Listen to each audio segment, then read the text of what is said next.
Good, you got it. Welcome to the Orvis Guide to Fly Fishing. I'm your host, Tom Rosenbauer. Bass are the #1 sport fish in North America, and for good reason. They're readily available, aggressive, and a lot of fun to catch.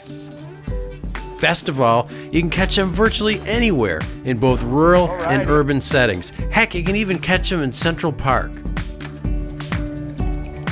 Catching bass on a fly rod is so much fun and anyone can do it. In this episode, we'll discuss all the basics you need to catch bass on a fly rod. Nice fish.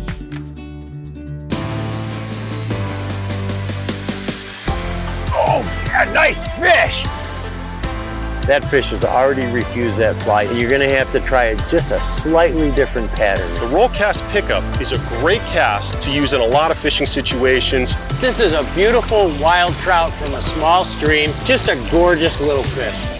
I say hit that bank. Let's go to that grass bed.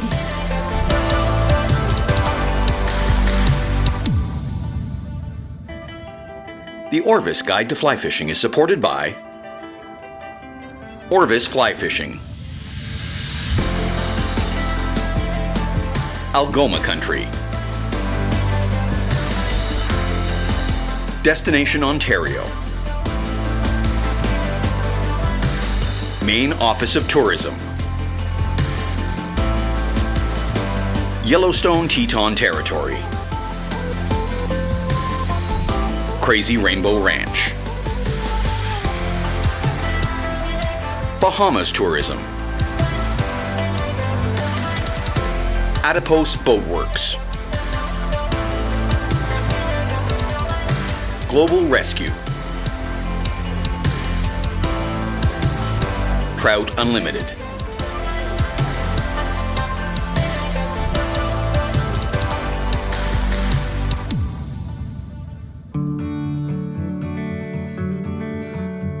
I love catching bass. They strike hard, they jump, and they're a lot of fun to catch, especially on a fly rod.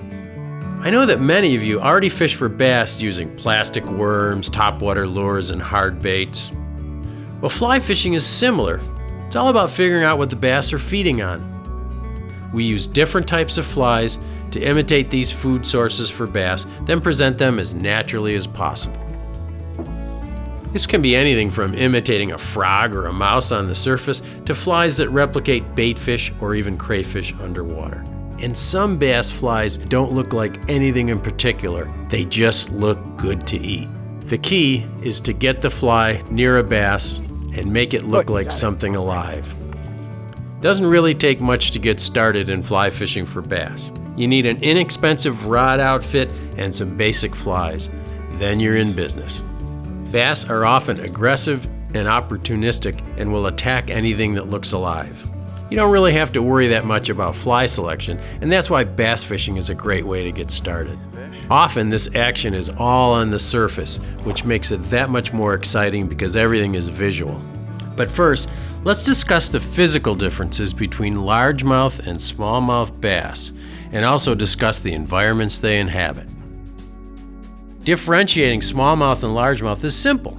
If the mouth only extends to the middle of the eye, it's a smallmouth. If the mouth extends beyond the eye, then it's a largemouth. Body markings are also a giveaway. Largemouth are green and have a defined black lateral line. Smallmouth are brown or bronze with vertical black lines and usually some horizontal lines on their cheeks.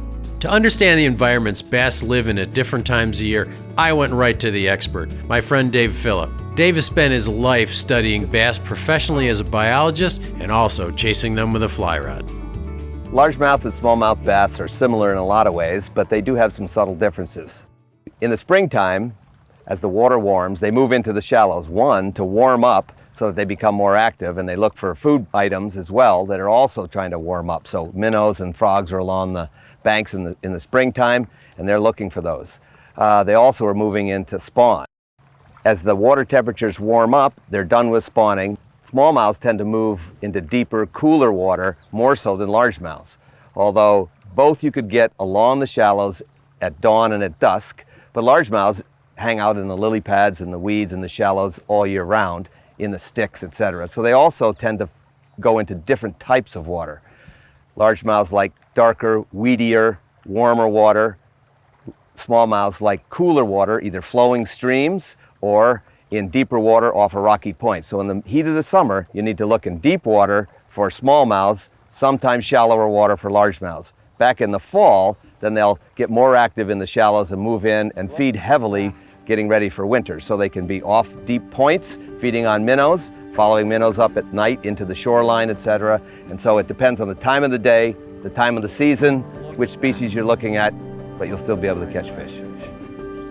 You have to consider two factors: whether the bass can be caught below the surface or on the surface. The answer is based on a few simple factors: what the bass are hunting for in terms of forage, and of course the impact of weather, time of day, and time of year. If you haven't fished for bass before, these are things you'll quickly learn. The key is we have two choices of presentations to make with a fly rod, either on top or below the surface. Most of the time, you can catch bass on subsurface flies, just like with conventional lures.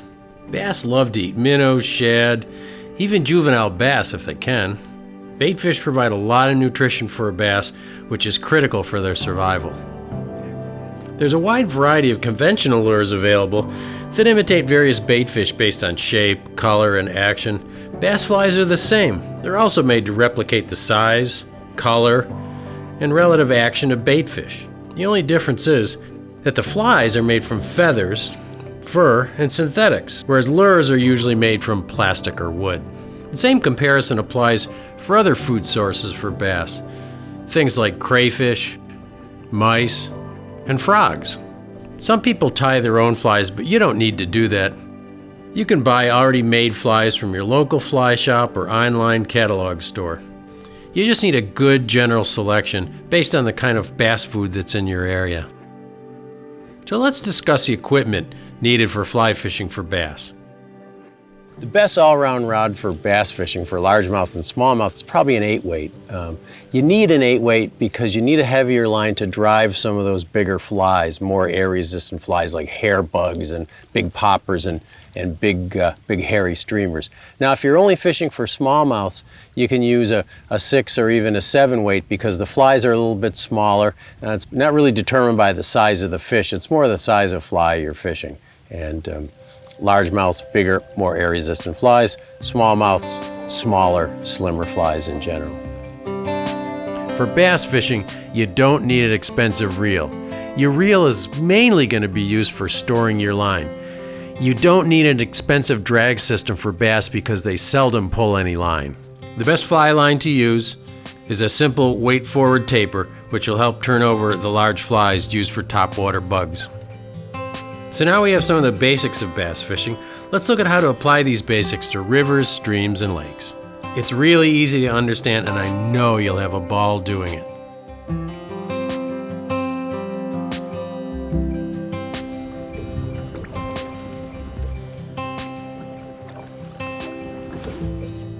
Come on up, baby. Ah! Sometimes you have to go deep for a bass. Days like this, you've got to go deep.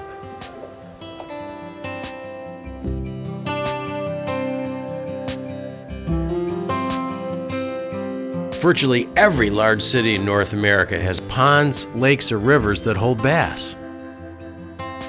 The first thing you should know about bass in rivers and streams is that generally, largemouth and smallmouth will seek out different parts of moving water. Largemouth bass will usually be in the slower, weedier, deeper sections of a river, especially around logs, roots, fallen trees, and weed beds. Smallmouth can tolerate faster moving water and will be right in the current or riffles. They like to hold behind and in front of boulders, rocks, along banks, and especially around rock ledges.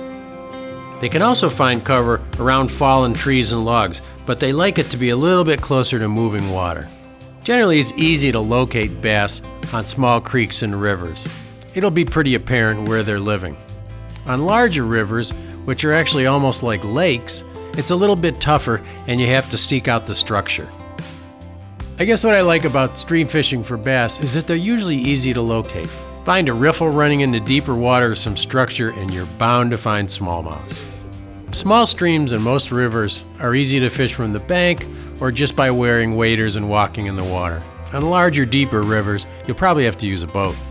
Again, look for structure that'll hold and attract bass and put your fly as close to the cover as possible. Searching for bass on lakes takes a little more thought and research.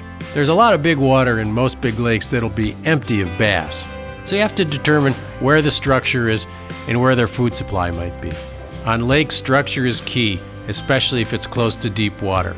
Bass like deep water because it provides security from their predators. Structures that you should cast to include docks, boathouses, rocky shorelines, shoals, fallen trees, weed beds, and any other kind of structure that will provide cover to the bass. You also need to consider what the bass might be eating.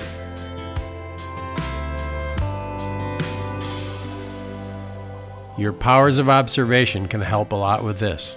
When you wade into a river and notice lots of small crayfish along the bottom, that's a pretty good indicator the bass will be keyed into eating them.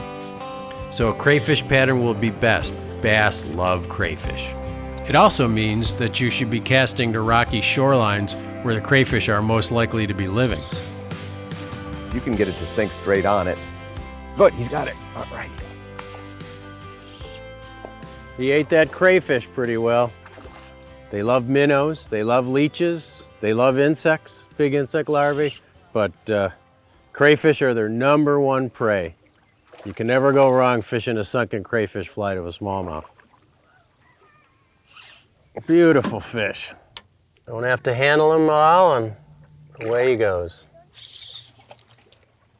Oh, smallmouth bass. You know, although we'd like to catch these smallmouths on the surface, middle of a bright day, fish are in pretty deep water. So we're fishing a crayfish fly, and you gotta be careful when you fish a crayfish fly. You wanna throw it beyond where you think the fish is, and then strip it back and let it drop, strip it back and let it drop, and watch the tip of your floating line, because that fish took it on the drop, as they usually did, and all I saw was that line dart forward, and then I did a strip strike, and there was the fish. Slide out the hook, and away they go.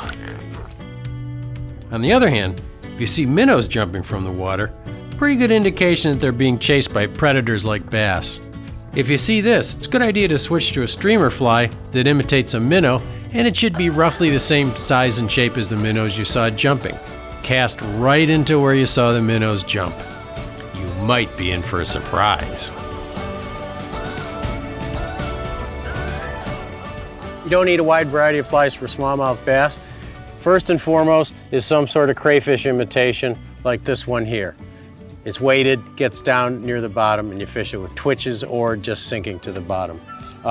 One of the most popular flies for smallmouth bass is a black woolly bugger. Imitates hellgrammites, which they feed on in streams very heavily. Also could be a crayfish imitation or some sort of baitfish or leech imitation, but smallmouths love a black woolly bugger. Then maybe some sort of trout dry fly, like this big stonefly. They will come up for insects, and some big trout-sized flies will work for smallmouths. And then a couple of surface flies. A slider, like this white sneaky Pete. This one doesn't make quite as much commotion in the water. And then finally, a popping bug, one with a face that pops, that makes some noise in the water. Smallmouth are aggressive feeders, and they will come up for a popper that's worked fairly aggressively across the surface.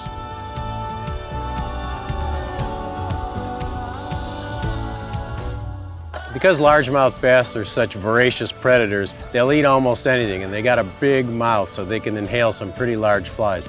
The flies you're going to use probably a little bit bigger than you use for smallmouths. Some of the popular ones are some sort of streamer.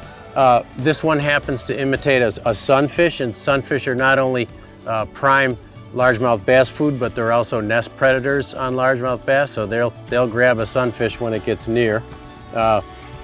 This is a twisty tail with lead eyes. Doesn't imitate anything really. It's a lure, just like a bass lure.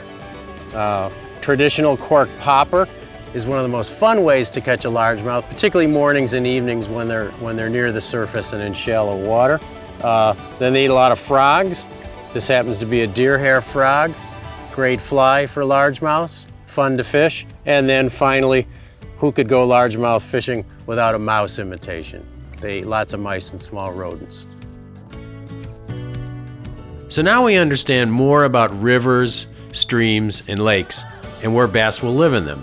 We've also discussed using our powers of observation to detect what the bass may be eating. Now we'll discuss casts and retrieves to tie it all together.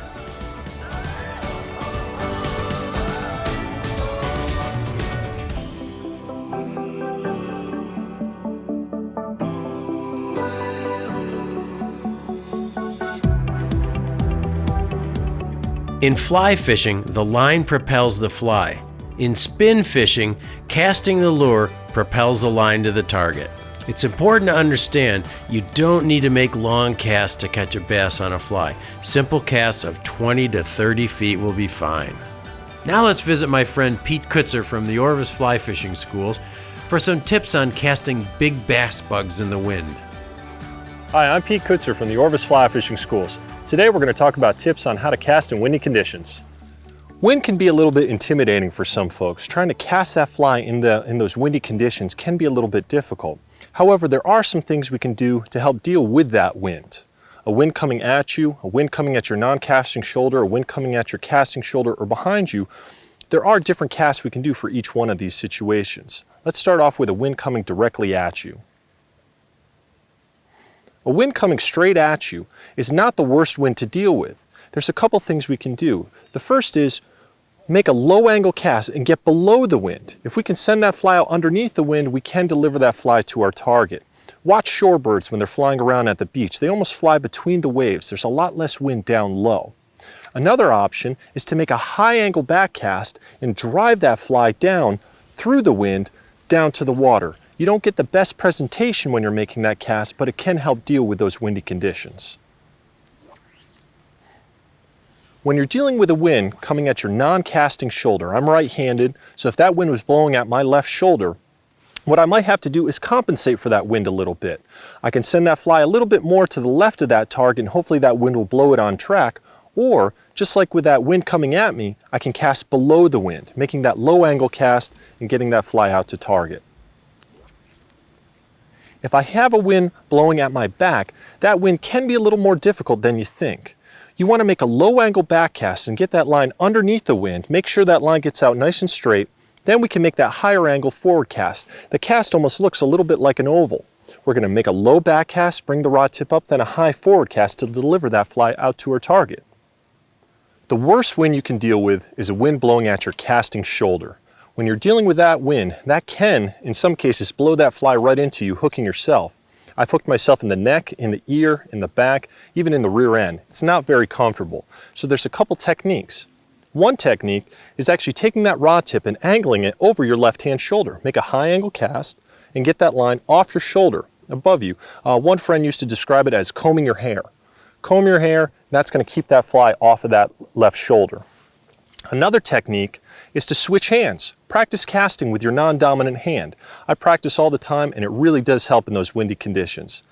But perhaps the easiest technique to deal with those windy conditions at your casting shoulder is to simply turn your back to the wind and make a back cast, delivering that fly to the fish. That's going to keep that fly well away from you, keep you nice and safe, and help you catch more fish.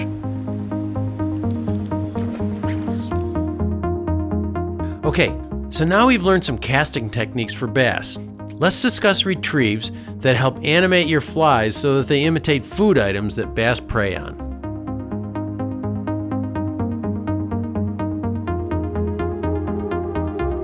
Now all of these flies work very well, but you have to do your part. You have to animate the fly so it looks to the bass like something it wants to eat. Animating and retrieving a bass fly is the fun part of fly fishing for bass because you're making it look natural with your own motions. The best way to give action to a bass fly is to keep your rod tip low and give it all the action by stripping the line at various speeds.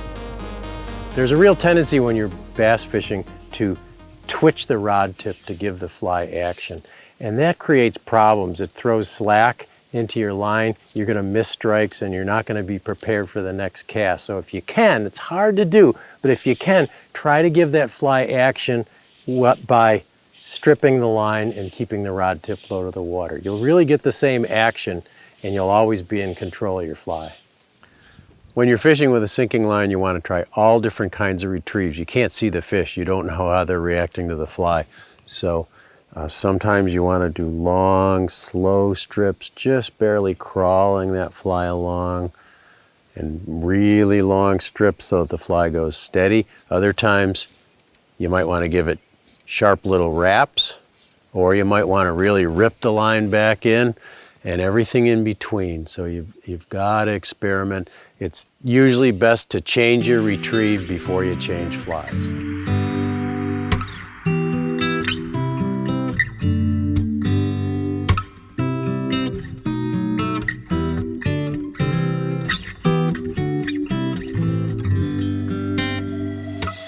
Just like catching bass with conventional tackle, when using a fly rod for bass, you have to understand these fish, how they live, how they eat, how they survive, what they do during the day, and what they do throughout the year.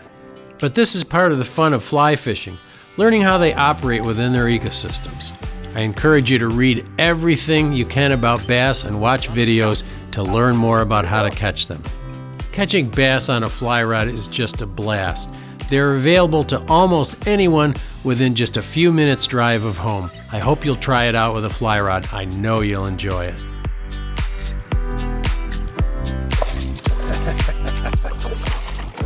Not hard to figure out why bass are America's favorite game fish, and they're great on a fly rod. You don't have to cast very far. You don't need a lot of fancy flies. You don't need a lot of fancy equipment. Everything I've got here for catching bass costs around $200. A complete fly rod outfit for catching bass, and we're having a ball today.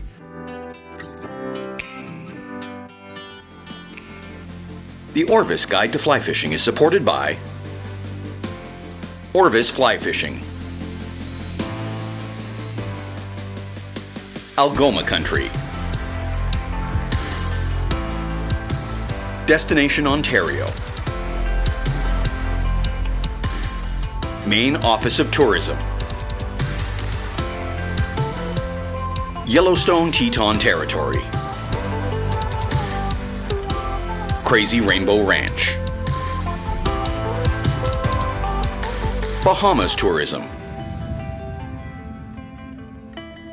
Adipose Boat Works, Global Rescue, Trout Unlimited.